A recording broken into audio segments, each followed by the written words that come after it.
Today we're in Ballyfermot on our general election canvass tour. We're trying to talk to engage people in the street about standing and why we're standing in the general election as an alternative.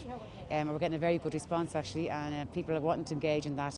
And we really feel that at this point in time that we have a good possibility of taking the last seat in this constituency, which is a 5-seat constituency, and that we'll be putting Michael Mackay of Fianna Fáil into the dustbin of history, because we'll be battling for the last seat between Fianna Fáil, Fine Gael and ourselves.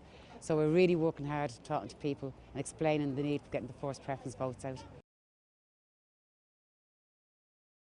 But what I've got that's different is a working class perspective in relation to representing ordinary people. I've linked in with 20 other candidates in the United Left Alliance who have all got track records in their communities of resisting cuts, resisting swimming pools being closed down, resisting hospital wards being closed down, the Children's Hospital in Cherry Orchard, and fighting for our parks to remain as they are, and also fighting for things for the community.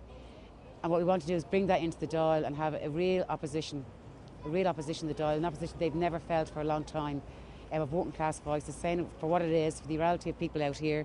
They're getting cut €8 in their disability, their blind pension, all across the board, people that have cutting their wages with the universal social charge, and saying that we will campaign rigorously to get them reversed. And not only will we say that in the Dáil, but we'll organise in the communities to resist these and get these things back into people's pockets. So we are very, very different than the mainstream parties.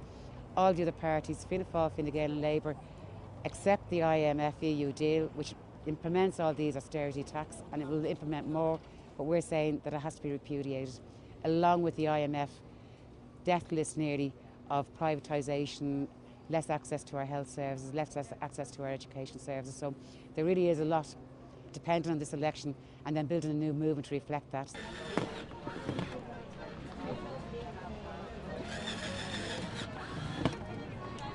So why are you voting ULA? Why? Yeah. I think it's absolutely essential that we have change, and real change, in this country, you know. When we say change, what type of change are you talking about? Change in favour of working people. Change away from a political establishment that has served a wealthy elite for the whole history of the state, which has now brought the country to the situation where we've lost our economic sovereignty. We need to have a new movement which will properly represent the ordinary working person in this country, like me. Okay? Thank you.